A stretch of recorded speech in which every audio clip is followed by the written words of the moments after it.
पौलाचे करंथकरास पहिले पत्र अध्याय 6 वचन 20 मी वाचून दाखवते, सर्वजण लक्ष द्या. कारण तुम्ही मोलाने विकत घेतलेले आहात, म्हणून तुम्ही आपल्या शरीराने देवाचे गौरव करा. Hallelujah, hallelujah, hallelujah, hallelujah, hallelujah. देवाचं वचन म्हणत आहे, कारण तुम्ही मोलाने विकत घेतलेला आहात आणि म्हणून तुम्ही आपल्या शरीराने देवाचे गौरव करा. Hallelujah, hallelujah, hallelujah. प्रभू येशू ख्रिस्ताने स्वतःच्या शरीराचं आणि रक्ताचं मोल देऊन आपल्याला दुष्ट सैतानाच्या हातातून बाहेर काढलं, विकत घेतलं. जे आपण पूर्वी पापाचे गुलाम होतो, त्या गुलामगिरीतून आपल्याला बाहेर काढण्यासाठी येशूने स्वतःच्या शरीराची आणि रक्ताची किंमत मोजली. Hallelujah, hallelujah. पूर्वीच्या काळी ही पद्धत होती एखाद्या माणसाला गुलाम म्हणून विकण्याची. पैसा देऊन त्याला गुलाम म्हणून विकत घेतलं जायचं आणि जर हा माणूस दुसऱ्याला विकला जाणार असेल तर त्यालाही मोबदला द्यावा लागायचा. मला माहिती नाही आहे जगातल्या काही भागात अजूनही ही पद्धत आहे किंवा नाही, परंतु जुन्या काळी ही पद्धत फार मोठ्या प्रमाणात होती. माणूस पापामुळे सैतानाचा गुलाम झाला होता आणि त्या दुष्ट सैतानाच्या हातातून माणसाला बाहेर काढण्यासाठी सैतानाला मोल देण्याची गरज होती, मोबदला देण्याची गरज होती. मोबदला न देता माणूस त्याच्या हातातून सुटणार नव्हता, कारण माणूस सैतानाचा गुलाम झालेला होता. आणि मोबदला देण्यासाठीच येशू या जगात आला. त्याने स्वतःचं शरीर आणि रक्त मोबदला म्हणून दिलं आणि आपल्याला जे आपण गुलाम होतो ते आपल्याला त्याने विकत घेतलं. Hallelujah, hallelujah, hallelujah. आता या ठिकाणी एक गोष्ट आपल्याला समजली पाहिजे की आपण पूर्वी पापाचे गुलाम होतो, म्हणजे सैतानाचे गुलाम होतो, म्हणजे अनीतीचे गुलाम होतो, अंधाराचे गुलाम होतो, सगळ्या प्रकारच्या वाईट कामाचे गुलाम होतो. येशू ख्रिस्ताने स्वतःच्या शरीराच्या द्वारे आणि रक्ताच्या द्वारे फार मोठं मोल देऊन, मोठा मोबदला देऊन आपल्याला विकत घेतलं. याचा अर्थ आता आपण त्याचे गुलाम झालो. पूर्वी आपण सैतानाचे गुलाम होतो, आता आपण देवाचे गुलाम झालो. हालेलुया. खरं तर गुलाम हा शब्द कुणालाच आवडत नाही, कुणालाच आवडत नाही, पण आपल्याला हे मान्यच केलं पाहिजे की आपण कुणाचे तरी गुलाम आहोतच. कोणाला आवडेल सांगा तू गुलाम आहेस असं सांगितलं तर? कारण प्रत्येकाला वाटतं मी कोणाचा गुलाम आहे, मी तर स्वतंत्र आहे, मी कोणाच्या अधीन नाही आहे, मी कोणाच्या अधिकारात नाही आहे. तुम्ही कोणीही असा, कोणत्याही देशातले असा, पण तुम्ही कोणाचे तरी गुलामच आहात. ज्या वेळेला येशूने यहुदी लोकांना पण हे सांगितलं तेव्हा त्यांना पण राग आला होता, कारण यहुदी लोक फार कडक मनाचे लोक आहेत, होते आणि आता पण आहेत. कारण त्यांना या गोष्टीचा फार अभिमान होता आणि आजही आहे की यहोवा आमचा देव आहे. संबंध जग मूर्तीपूजेत असताना फक्त आमचेच पूर्वज यहोवा देवाला ओळखत होते, जिवंत देवाला निर्माणकर्त्याला ओळखत होते, त्यालाच भजत होते, त्याचीच उपासना करत होते आणि हा अभिमान त्यांच्या हृदयात तेव्हाही होता आणि आताही आहे. म्हणून जुन्या करारात यहुदी लोकांना देव स्वतः सांगतो हे ताठ मानेचे लोक आहेत, हे झुकत नाहीत. ज्या वेळेला येशूने त्यांना हे सत्य सांगितलं, गुलामगिरीचं सत्य, तेव्हा त्यांना काही पचलं नाही, आवडलं नव्हतं. कारण त्यांना असं वाटत होतं आमचे पूर्वज सगळे महान आहेत, अब्राहम, इसहाक, याकोब. पौलाने पण लिहून ठेवलं आहे महान पूर्वज त्यांचे आहेत, आपले नाही आहेत. त्यांचे पूर्वज सगळे महान होते आणि त्यामुळे त्यांना माहीत आहे आम्ही देवाचे लाडके लोक आहोत. देवाने आमचा बाप याकोब ज्याला पुढे जाऊन देवाने इस्रायल नाव दिलं, इस्रायलला देवाने निवडलं आणि त्याच्यापासून आमचा देश बनला, म्हणून आम्ही स्पेशल लोक आहोत. संबंध पृथ्वीवर बाकीचे लोक वेगळे आणि आम्ही वेगळे, आम्ही स्पेशल आहोत, आम्ही विशेष आहोत, कारण आम्ही देवाचे लाडके लोक आहोत. म्हणून जेव्हा येशू त्यांना गुलामगिरीचं सत्य सांगत होता तेव्हा त्यांना फार राग आला आणि ते येशूला म्हणतात, आम्ही अब्राहमाचे वंशज आहोत. विसरला की काय तू? आमचा बाप कोण आहे? अब्राहम. आम्ही अब्राहमाची संतती आहोत. आम्ही कधी कोणाचे गुलाम नव्हतो, आम्ही कोणाच्या गुलामगिरीत नाही. येशू त्यांना म्हणतोय, कदाचित मनात हसून बोलला असेल, जो कोणी पाप करतो तो पापाचा गुलाम आहे. जो कोणी पाप करतो तो पापाचा गुलाम आहे. तुम्ही म्हणता आम्ही अब्राहमाची मुलं आहोत, आम्ही कोणाच्या गुलामगिरीत नाही, पण तुम्ही तर पाप करता आणि तुमच्याने पाप सोडवत नाही आहेत, म्हणजेच पाप तुमच्यावर सत्ता चालवत आहे, म्हणजेच तुम्ही पापाचे गुलाम आहात. आज 2025मध्ये जर कोणाला सांगितलं तू गुलाम आहेस तर त्याला राग येईल, पण काही नसेल तरी मोबाईलचा गुलाम तू नक्की असशील. इथे बसलेल्यांमधले किती टक्के लोक मला माहिती नाही, आणि जे यूट्यूबवरून ऐकत आहेत किती टक्के लोक मोबाईलचे गुलाम असतील. गुलाम म्हटल्यानंतर राग येतो, नाही नाही नाही, आम्ही स्वतंत्र आहोत, आमची मर्जी. कसली मर्जी? सकाळी उठल्यानंतर सगळ्यात पहिलं तुम्हाला मोबाईल लागतो, रात्री डोळे जड होईपर्यंत तुम्हाला मोबाईल लागतो, आणि कधी कधी डोळ्यांची दृष्टी धुरकट व्हायला लागली तरी पण डोळे बारीक करून बघतात, पण बघायचंच आहे. असा विचार करत नाही डोळ्यावर आता ताण यायला लागला, मोबाईल थोडं कमी करावा. नाही, ते अजून जवळ घेतील, अजून जवळ घेतील, जाड्या भिंगाचा चष्मा लावतील, पण मोबाईल सोडणार नाहीत. म्हणजे तुम्ही मोबाईलचे गुलाम आहात. मोबाईल तुमचा बॉस आहे आणि मोबाईल तुमच्यावर अधिकार चालवत आहे. जगातला प्रत्येक माणूस कशानं कशाचा तरी गुलाम आहे. एखादा पुरुष बायकोचा गुलाम असू शकतो, एखादी बाई नवऱ्याची गुलाम असू शकते, आणि मग अनेक पापाचे आपण गुलाम असतो. आणि जर आपल्यावर ही सगळी गुलामगिरी नसेल, म्हणजे जो पापाचा गुलाम नाही आहे तो निश्चितपणे देवाचा म्हणजे नीतिमत्वाचा गुलाम झालेला आहे.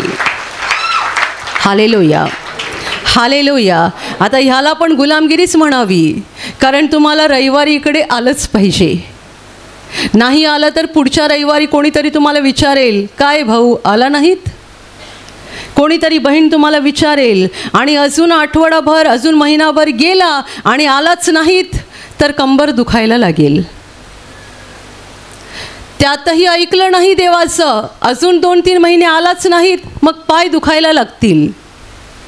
आणि मग असं होते, कसंही करून तिकडे आता गेलंच पाहिजे. आणि मग प्रार्थनेला आलात की बरे होतात. मग तेव्हा तुम्हाला असं वाटतं यायलाच लागते, म्हणजे येणं भागच आहे. प्रार्थनेला येणं भागच आहे, म्हणजे देवाने तुम्हाला त्याचं गुलाम करून ठेवलं आहे. जेव्हा मी तुम्हाला म्हणते तेव्हा सगळ्यात पहिली मी देवाची गुलाम आहे. मला कितीही कंटाळा आला तरी रविवारी मला स्टेजवर आलंच पाहिजे की नाही सांगा? तुम्हाला असं वाटत असेल की सिस्टरला फार मज्जा येत असेल इकडे स्टेजवरती यायला. नाही नाही, माझं आवडतं काम सांगू. माझं आवडतं काम सगळ्यात पहिलं आहे झाडं लावणं, बागायती. दुसरं काम आहे स्वच्छता करणं, आणि तिसरं काम आहे कॉम्प्युटरवर काम करणं. मी ब्रदर असताना पुष्कळ वर्षे कॉम्प्युटरवरच काम केलेलं आहे. तासन तास, कधी कधी संपूर्ण रात्र जागे राहून ख्रिस्त प्रकाश, प्रेमसागर, सेवियर अंक असायचे, टी व्ही कार्यक्रम असायचे, रात्रभर जागे राहून काम करायचे. ही 3 कामं माझी आवडती आहेत. परंतु देव मला वेगळंच काम देतोय जे माझ्या आवडीचं नाही आहे, परंतु देवाची गुलाम असल्यामुळे मला ते करावं लागतं. Hallelujah, hallelujah. कधीतरी मला कंटाळा आला तर एखाद्या भावाला बहिणीला सांगू शकते, आज जरा स्टेजवर जा, माझ्या जागेवर पुढचा कार्यक्रम घ्यायला. मी काय करते, मी इकडे प्रार्थना करेन, पण तुम्ही जाऊन स्टेजवरचा कार्यक्रम घ्या. पण असं सतत नाही करता येत, मला यावंच लागतं. म्हणून मी म्हटलं, जेव्हा मी तुम्हाला सांगते तेव्हा सगळ्यात पहिली मी देवाची गुलाम आहे. गुरुवारी रात्री मी म्हणते आला शुक्रवार, असं वाटलं होतं रविवार आत्ताच गेलाय. 4 दिवस कामामध्ये कसे झरझर निघून गेले कळलंच नाही. आला शुक्रवार, उद्या परत उठायचं आहे आणि उद्या परत स्टेजवर जायचं आहे. शनिवारी परत डहाणूला जायचं आहे. रविवारी परत 2 सेशन इथे प्रार्थना घ्यायची आहे आणि रविवार संपला की बरं वाटतं, पण ते थोडं बरं वाटेपर्यंत शुक्रवार पण येतो. Hallelujah, hallelujah. खरं तर मला स्टेजच्या सेवेमध्ये फार आनंद नाही. मला स्टेज खालची सेवा करायला खूप आनंद आहे, पण देवाने मला ही सेवा दिली आहे आणि देवाची गुलाम असल्यामुळे मला ते करावं लागते. पण मी करणं भाग आहे म्हणून करत नाही आहे. ही माझ्या प्रभूची इच्छा आहे आणि त्याची इच्छा पूर्ण करण्यात मला आनंद आहे, म्हणून ही सेवा करत आहे.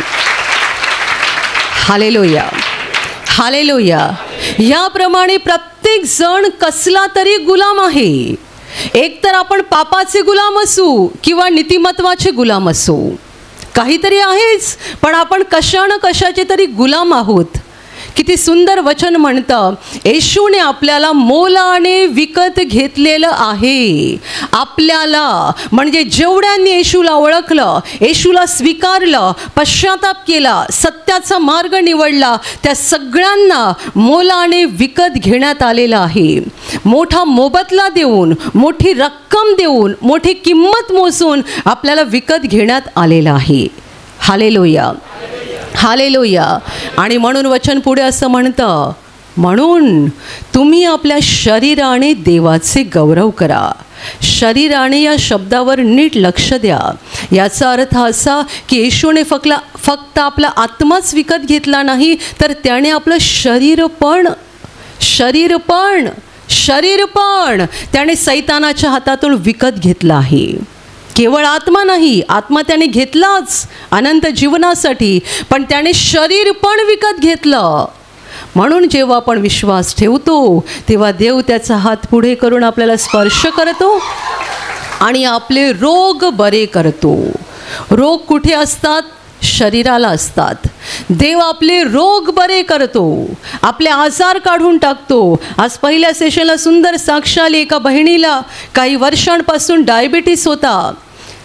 पथ्य करून आणि औषधं घेऊन वैतागली होती, कंटाळली होती. कुणाच्या तरी सांगण्यावरून इथे प्रार्थनेला यायला लागली, येत राहिली आणि मग डॉक्टरकडे काही महिन्यांनी जाऊन तपासलं तर डॉक्टर म्हणतात तिला ब्लड प्रेशरची पण समस्या होती. डॉक्टर म्हणतात की तुला ब्लड प्रेशरचं पण काही प्रॉब्लेम नाही आहे, डायबिटीस पण नाही आहे, औषध कशाला घेतेस? ज्यांनी इतक्या वर्षापूर्वी औषधं सुरू केली होती ते म्हणतात औषध कशाला घेतेस, कारण तुला डायबिटीस पण नाही आहे, ब्लड प्रेशर पण तुझा नॉर्मल आहे. ती म्हणते आता मी भरपूर भात खाते, मिठाई खाते, आवडीचं सगळं खाते. एवढ्या वर्षात पथ्य केलं होतं ते आता काही करावं लागत नाही आणि जसे पूर्वी त्रास होत होते शरीरात तसं काही होत नाही आहे. येशूने फक्त आपलं शरीर, आपला आत्माच विकत घेतला नाही, तर त्याने आपलं शरीर पण विकत घेतलेलं आहे. म्हणून तर आपण बरे होतो. तो फक्त आपल्या आत्म्याला विसावा देत नाही, आपल्या शरीराला पण विसावा देतो.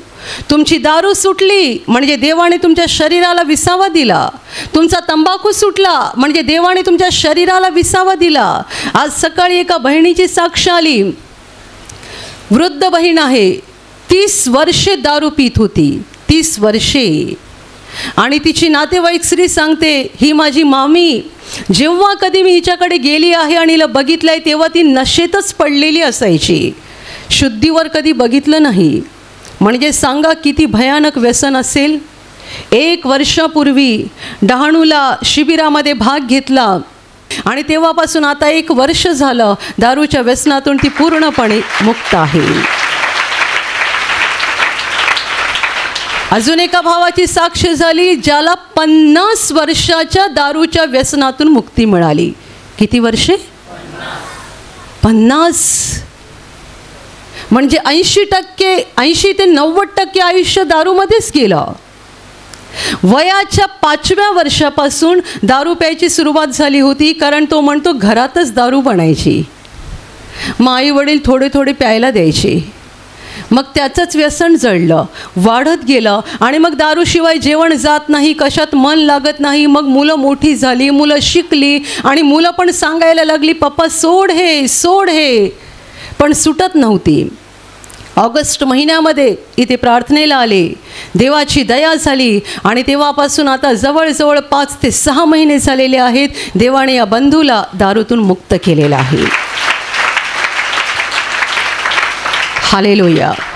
येशूने आपलं शरीर सुद्धा विकत घेतलं, म्हणून आपले आजार जातात, म्हणून आपले व्याधी जातात, म्हणून आपल्या देहावर असलेले शाप निघून जातात. आणि म्हणून वचन सांगतं की म्हणून तुम्ही आपल्या शरीराने देवाचे गौरव करा. हे हात येशूने विकत घेतलेले आहेत, हे डोळे येशूने विकत घेतलेले आहेत, हे तोंड येशूने विकत घेतलेलं आहे, या शरीरातला प्रत्येक अवयव येशूने विकत घेतलेला आहे. आणि जर येशूने तुमचं आणि माझं शरीर विकत घेतलेलं आहे, तर आता आपण आपलं शरीर त्या दुष्ट सैतानाच्या इच्छेप्रमाणे वागवू शकत नाही. जर आपण त्याच्या इच्छेप्रमाणे वापरलं तर याचा अर्थ आपल्याला काही पर्वा नाही आहे किंवा आपल्याला विसर पडला आहे की प्रभूने आपलं शरीर विकत घेतलं आहे. Hallelujah, hallelujah, hallelujah. तुम्ही प्रभूची गाणी गाता गाता तोंडातून सिनेमातली पण गाणी येतात का? तुमची जीभ देवाने विकत घेतली आहे हे तुम्हाला माहिती आहे का? की विसरलात, की तुम्हाला माहीतच नव्हतं? जर माहीत नसेल तर आज तुम्हाला त्याची माहिती देण्यासाठीच मी इकडे उभी आहे. मस्तपैकी सिनेमातली गाणी बोलता, मस्तपैकी सिनेमातले डायलॉग बोलता आणि मग इतर काय काय व्यर्थ गोष्टी बोलताय, पण तुम्हाला माहीत आहे की तुमची जीभ येशूने विकत घेतलेली आहे. आणि म्हणून त्या जिभेने काय करायला पाहिजे? सगळ्यात पहिली गोष्ट देवाची स्तुती करायला पाहिजे, आणि दुसरी गोष्ट देवाची वचनं बोलायला पाहिजेत, आणि तिसरी गोष्ट देवाच्या इच्छेप्रमाणे ज्या काही चांगल्या गोष्टी आहेत त्या बोलायला पाहिजेत. तुम्हाला कोणी वाईट मार्गाने चालताना दिसतोय त्याला समजवा. तुमच्या घरातल्या लोकांसाठी प्रार्थना करा, तुमच्या शेजाऱ्यांसाठी प्रार्थना करा, दुसऱ्यांना चांगले सल्ले देण्यासाठी, दुसऱ्यांना चांगल्या मार्गावर आणण्यासाठी जिभेचा वापर करा. कारण देवाने तुमची जीभ विकत घेतलेली आहे, तुमचे डोळे देवाने विकत घेतलेले आहेत. आणि म्हणून अहोरात्र मोबाईलमध्ये रमून जाऊ नका. तुम्ही जर मोबाईलवर खूप सारं काही पाहताय आणि मोबाईलशिवाय तुम्हाला करमत नाही, म्हणजे तुम्ही विसरलात की तुमचे डोळे देवाने विकत घेतलेले आहेत. Hallelujah, hallelujah. डोळ्यांचा वापर काय कराल? देवाची वचनं वाचायला. डोळे कशासाठी वापराल? देवाच्या गौरवासाठी, चांगल्या गोष्टीसाठी. जे काही देवाच्या इच्छेप्रमाणे आहे ते करण्यासाठी डोळ्यांचा वापर करा. देवाच्या इच्छेविरुद्ध करू नका. तुम्ही आपल्या शरीराने, इथे आत्म्याने शब्द नाही आहे, शरीराने. येशूने आमचा आत्मा तर विकतच घेतला आहे, पण त्याने आमचं शरीर पण विकत घेतलं आहे. मग तुम्ही म्हणाल मग हे शरीर आमच्याकडे कायमचं राहणार का? नाही, हे शरीर जाईल आणि नंतर तो आम्हाला स्वर्गीय शरीर देईल, सुंदर शरीर. मग ते शरीर म्हातारं होणार नाही आहे, ते शरीर म्हातारं होणार नाही, आजारी होणार नाही, थकणार नाही, त्याला भूक लागणार नाही, तहान लागणार नाही. पण ते स्वर्गीय शरीर मिळवेपर्यंत हे जे शरीर येशूने विकत घेतलेलं आहे त्याचा आम्ही देवाच्या गौरवासाठी, देवाच्या इच्छेप्रमाणे वापर केला पाहिजे. तुमच्यापैकी एखादी बहीण खूप आजारी आहे, घरातल्यांनी तिची सेवा केली, प्रार्थनेला आली, ती देवाची दया झाली, देवाने तिला बरं केलं. आता बरी झाल्यानंतर ती काय करते? बरी झाल्यावर ती घरातल्यांची सेवा करते का? की बरी झाल्यावर तिचा वेळ आता मोबाईलमध्ये चालला? तेव्हा दुखत होतं, वेदना होत्या, म्हणून कुठे मन लागत नव्हतं. आता शरीर शांत झालं, शरीराला विसावा मिळाला, आणि आता घरातल्यांची सेवा करण्याऐवजी ती जर मोबाईल घेऊन बसत असेल आणि आपला वेळ वाया घालवत असेल तर तिला विसर पडला की येशूने तिचं शरीर विकत घेतलेलं आहे. देव आपल्याला बरं करतो, देव आपल्याला व्यसनमुक्त करतो, देव आपल्या शरीराला विसावा देतो, कारण ते येशूने आपलं शरीर विकत घेतलेलं आहे. आणि त्यानंतर तो आपल्याकडे बघतो की आपण काय करतो, आपण त्याचा कसा वापर करतो. येशू स्वतः म्हणाला, तुमचा प्रकाश लोकांसमोर असा पडू द्या की तुमची कामं पाहून, तुमची सत्कर्म, तुमची चांगली कामं पाहून लोकांनी स्वर्गातील पित्याचा गौरव करावा. म्हणजे आपल्या कामाद्वारे, आपल्या वर्तणुकीद्वारे, आपल्या वागण्याद्वारे देवाचा गौरव झाला पाहिजे. Hallelujah, hallelujah, hallelujah, hallelujah, hallelujah. माझ्या प्रिय भावांनो आणि बहिणींनो, या गोष्टीचा कधीही विसर पडू देऊ नका की आपण पूर्वी पापाचे गुलाम होतो. वाटत होतं आपल्याला की आपण स्वतंत्र आहोत, वाटत होतं आपल्याला की आपण मुक्त आहोत, पण आपण खऱ्या अर्थाने मुक्त नव्हतोच मुळी, कारण आपण पाप करत होतो. काहींना शिव्या द्यायची सवय असेल आणि तोंडावरती नियंत्रण राहत नाही, शिव्या देत होते, खोटं बोलत होते, फसवत होते, लुबाडत होते, वाईट मार्गाने चालत होते आणि इतर अनेक वाईट गोष्टी आहेत, भयानक गोष्टी आहेत.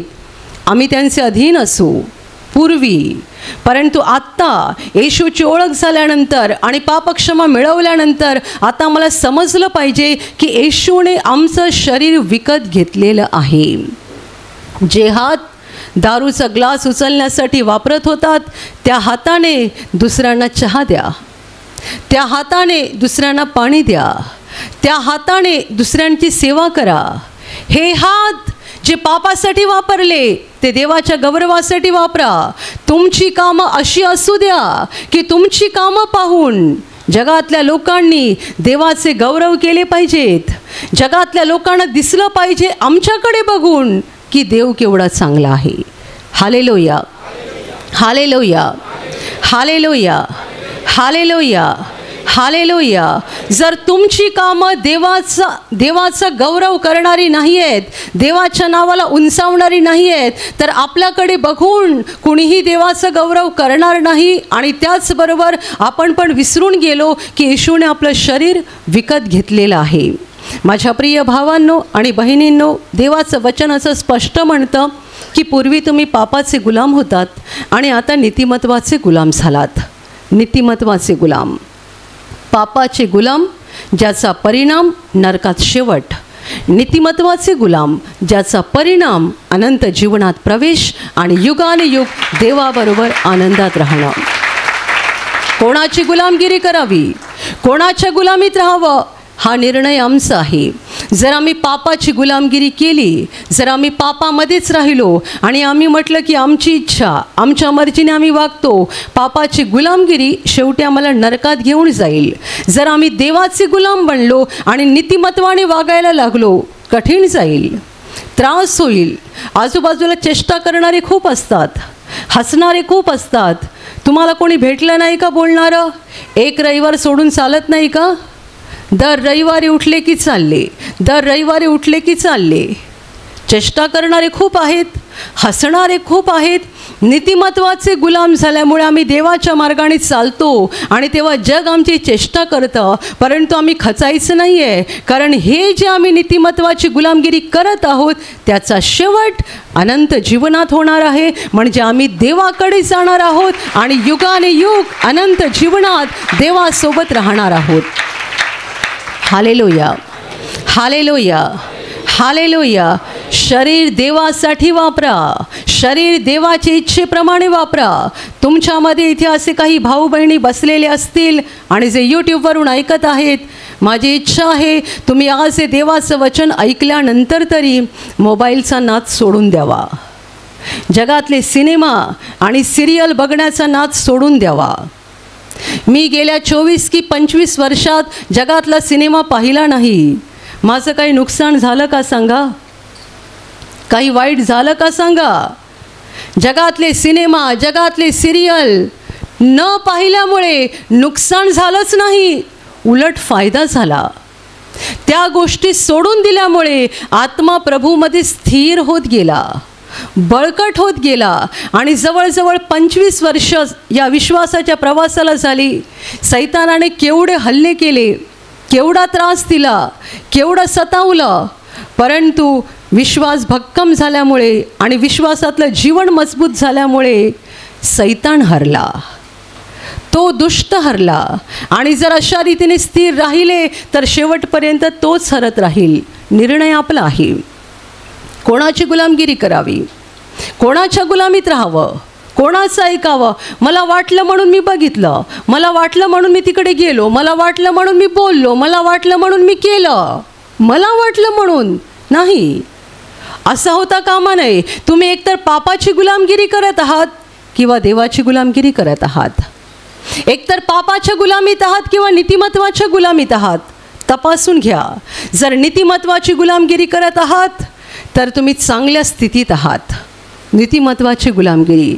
काही लोकांना वाटतं सकाळी उठलंच पाहिजे, प्रार्थना केलीच पाहिजे. काही लोक नित्यनेमाने मध्यरात्री उठतात, प्रार्थना करतात, अर्धा पाऊण तास का होईना प्रार्थना करतात आणि झोपतात. ते म्हणतात झाली पाहिजे प्रार्थना. त्यांना पण जाणवतं आम्ही देवाचे गुलाम आहोत, केली पाहिजे प्रार्थना, बायबल वाचलं पाहिजे, प्रार्थना झाली पाहिजे, प्रार्थनेला आम्ही गेलो पाहिजे. का गेलो पाहिजे? नाही, गरजेचं आहे. त्यांना आत्म्यात कुठेतरी जाणवतं आम्ही नीतिमत्वाचे गुलाम आहोत, आम्ही देवाचे गुलाम आहोत.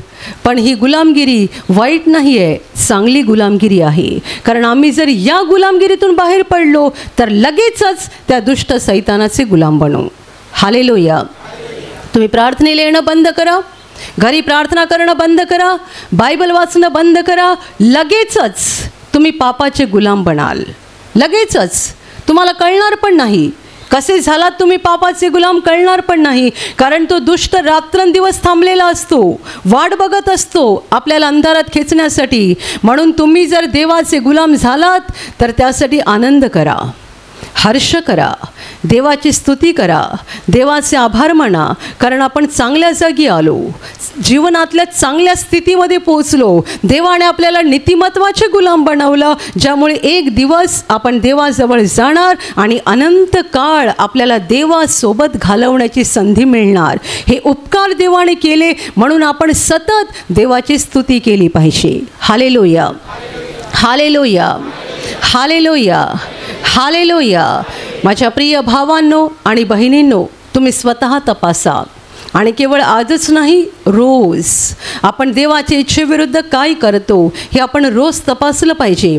आपल्या मनातले विचार, आपण डोळ्यांचा केलेला वापर, आपल्या जिभेचा केलेला वापर, आपल्या हातांचा, पायांचा, शरीराचा केलेला वापर रोज आपण तपासलं पाहिजे की आम्ही कोणत्या गोष्टीद्वारे देवाचं नाव खाली आणलं, आम्ही कोणत्या गोष्टीद्वारे देवाला दुःख दिलं, कोणत्या गोष्टीद्वारे आम्ही हे दाखवलं की आम्हाला विसर पडला. येशूने आमचं शरीर विकत घेतलेलं आहे. Hallelujah, hallelujah, hallelujah, hallelujah, hallelujah. इथे दर आठवड्याला काही भाऊ बहिणी सेवा करतात, सेवा करतात. काही जण सकाळी फार लवकर येतात, रात्री उशिरा आणि संध्याकाळी उशिराने जातात. जेवढी कामं करता येतील, जेवढी सेवा करता येईल तेवढी करतात. दर आठवड्याला येतात आणि दर आठवड्याला सेवा करतात. तुम्ही मला विचारा, सिस्टर यांना पगार दिला जातो का? यांना पगार दिला जात नाही, कारण हे देवाचे गुलाम आहेत. गुलामाला पगार मिळतो का सांगा? गुलामाला पगार नसतो, त्याला आयुष्यभरासाठी विकत घेतलेलं असते.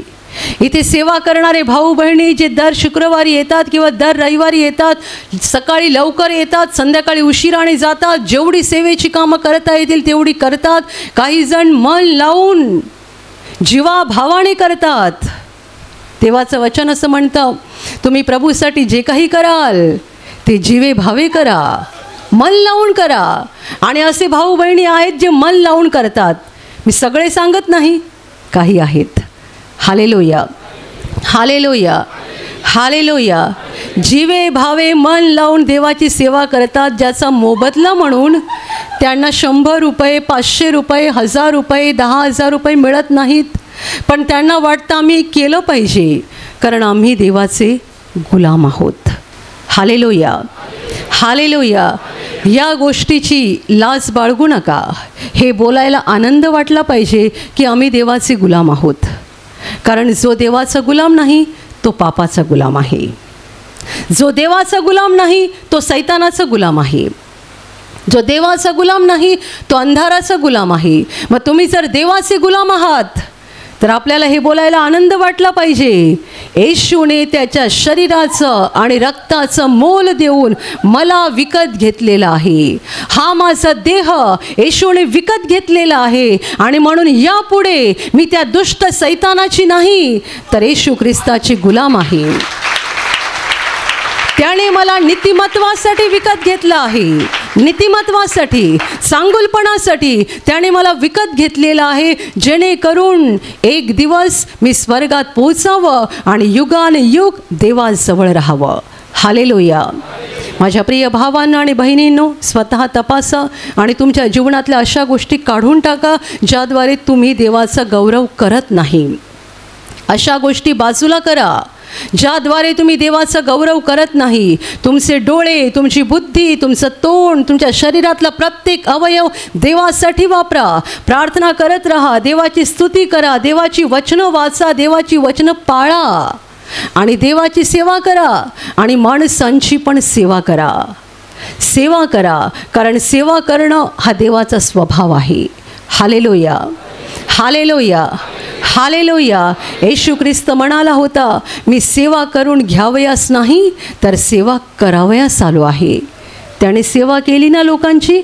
38 वर्षे पक्षघाताने तळ्याजवळ पडलेल्या माणसाकडे गेला आणि त्याला म्हणतो, तुला बरे होण्याची इच्छा आहे काय? त्याने फार मोठं कारण दिलं. येशू त्याला म्हणतो, उठ, आपली बाज उचलून घेऊन चालू लाग. एका क्षणात तो उभा राहिला. 38 वर्षाचा पक्षघात निघून गेला. तुम्ही मला सांगा, त्याने केवढी मोठी सेवा केली. आपण आजाऱ्यांची सेवा करतो म्हणजे काय? त्यांना पाणी देतो, त्यांना स्वतःच्या हाताने जेवता येत नसेल तर जेवण भरवतो, त्यांना स्वतःचे कपडे घालता येत नसतील तर आपण कपडे घालतो, त्यांचं अंथरूण नीटनेटकं करतो. ही आपण आजाऱ्यांची सेवा करतो. ही चुकीचं आहे असं नाही, ही पण चांगली सेवा आहे. ही सुद्धा चांगली सेवा आहे, ही पण आपल्या हातून घडली पाहिजे. पण येशूने एकदम टॉप लेवलची सेवा केली. उठ, आपली बाज उचलून घेऊन चाल. तुम्हाला माहीत आहे तो का बोलू शकला? कारण तो पक्षघात त्याने क्रूसावर स्वतः भोगला.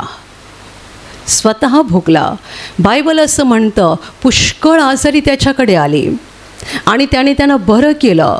कारण यशया संदेश त्याच्याद्वारे जे सांगितलं होतं ते पूर्ण व्हावं. खरोखर त्याने आमचे आजार घेतले, त्याने आमचे व्याधी घेतले. त्याने जादू करून बरं केलं नाही, त्याने आजार स्वतःवर घेतले. जेव्हा तो आंधळ्याला सांगत होता तुला दृष्टी येवो, तेव्हा त्याचा आंधळेपणा तो भोगत होता. जेव्हा पक्षघाताला सांगत होता उठ चालू लाग, तेव्हा त्याचा पक्षघात तो भोगत होता. म्हणून बायबल म्हणतं की त्याने सगळ्यांना बरे केले, कारण यशया संदेश त्याच्याद्वारे जे सांगितलं होतं ते पूर्ण व्हावं, की खरोखर त्याने आमचे आजार स्वतः घेतले, आमचे विकार, आमचे व्याधी स्वतः वाहिले. येशूने मानवतेची पापं स्वतःवर घेतली. जेवढ्यांना बरं केलं त्यांचे आजार त्याने स्वतः भोगले. म्हणून मी म्हटलं, येशूने आजारी लोकांची जी सेवा केली, एकदम उच्च पातळीची सेवा केली. Hallelujah, hallelujah, hallelujah. शरीराच्या प्रत्येक अवयवाद्वारे देवाचा गौरव करा, ज्यामुळे देव तुमचं शरीर आशीर्वादित करेल. मी अशा अनेक लोकांना पाहिलं आहे जे प्रभूमध्ये आहेत, परंतु शरीराचा गैरवापर करतात आणि म्हणून ते सतत आजारी होतात, सतत आजारी होतात. यातला एक भाग सांगू, बहिणींना वाईट वाटेल, परंतु अनेक बहिणी स्वतःच्या शरीराच्या नटण्या थटण्याकडे फार लक्ष देतात आणि त्या सतत आजारी होतात. Hallelujah, hallelujah. तुम्ही शरीराचा कसा वापर करताय? काय करताय? शरीराशी कसे वागताय तुम्ही? येशूने शरीर विकत घेतलेलं आहे, तुम्ही त्याच्याबरोबर खेळ करताय, तो दुष्ट सैतान त्याच्यावर परत अधिकार मागेल आणि मग तुम्ही आजारी व्हाल, मग परत दुःखात सापडाल आणि परत रडाल. तुम्हाला शरीरावर देवाचे आशीर्वाद हवे आहेत? तुमच्या शरीरातला प्रत्येक अवयव देवाच्या गौरवासाठी वापरा, देवाच्या इच्छेप्रमाणे वापरा. प्रार्थना करा, प्रार्थना सभेत नियमित भाग घेत राहा, देवाची वचनं वाचत राहा, या वचनाप्रमाणे स्वतःच्या जीवनामध्ये बदल करत राहा. मनापासून देवाची सेवा करा, म्हणजेच माणसांची सेवा करा. देव स्वतः येऊन आपल्या पुढे उभा राहत नाही आणि त्या शमरोनी बाईला सांगितलं मला पाणी दे, तसं आता आपल्याला सांगणार नाही. आता ती वेळ नाही आहे. येशूकडे असता तर तुम्ही पाणीच काय अजून काही भारी काय आणून दिलं असतं, पण ते नाही आहे. येशू म्हणतो या माझ्या कनिष्ठ बंधूपैकी एकाला तुम्ही केलं म्हणजे तुम्ही मला केलं. Hallelujah, hallelujah, hallelujah. देवाने तुमच्या अवतीभोवती दिलेल्या लोकांची सेवा करा. तुमच्या शरीराद्वारे देवाचे गौरव करा, म्हणजे देव तुमचं शरीर आशीर्वादित करेल. Hallelujah, hallelujah, hallelujah. आणि आता मी तुमच्यासाठी प्रार्थना करणार आहे. पूर्ण विश्वास ठेवा की प्रभू येशू एका क्षणात तुम्हाला स्पर्श करून बरं करेल. एका क्षणात तो तुमच्या जीवनातलं दुःख काढून टाकेल, कारण प्रभू आजही जिवंत आहे. 2000 वर्षांपूर्वी तो देहरूपात या जगात होता. आज देहरूपात नाही आहे, पण आत्म्याच्या रूपाने आहे. आणि जिथे जिथे लोक त्याच्यावर विश्वास ठेवतात आणि विश्वासाने त्याला हाक मारतात, तिकडे तिकडे तो त्यांच्या अगदी जवळ असतो. त्यांना बरं करायला, त्यांना आनंदित करायला आणि त्यांना सैतानाच्या हातातून सोडवायला तो नेहमीच तयार असतो. म्हणून विश्वास ठेवा, प्रभू इथे आहे. तो तुम्हाला स्पर्श करेल आणि तुमचं जीवन बदलून टाकेल. जिथे तुम्हाला आजार आहे तिथे विश्वासाने हात ठेवा, आणि तिथे हात ठेवणं शक्य नसेल तर छातीवर हात ठेवा. प्रभू येशूच्या नावाने या क्षणाला तुमच्या शरीरातले सगळे आजार नष्ट होत, प्रभू येशूच्या नावाने तुमच्या जीवनातील सगळी दुःख निघून जावोत. सैतानाची सर्व कामं तुमच्या घरातून आणि तुमच्या कुटुंबातून प्रभू येशूच्या नावाने पूर्णपणे नष्ट होत. सर्व शुद्धात्म्यांनो, प्रभू येशूच्या नावाने मी तुम्हाला आज्ञा देत आहे, या क्षणाला यांना सोडून निघून जा आणि पुन्हा त्यांच्यात शिरू नका. प्रभूचं महान सामर्थ्य तुमच्यावर येऊ. पवित्र आत्मा तुमच्यावर येऊ. पवित्र आत्म्याचा आनंद तुमच्या जीवनात येऊ. पवित्र आत्म्याची शांती तुमच्या हृदयात येऊ आणि तुमचं जीवन स्वर्गीय प्रकाशाने भरून जावो. आमीन.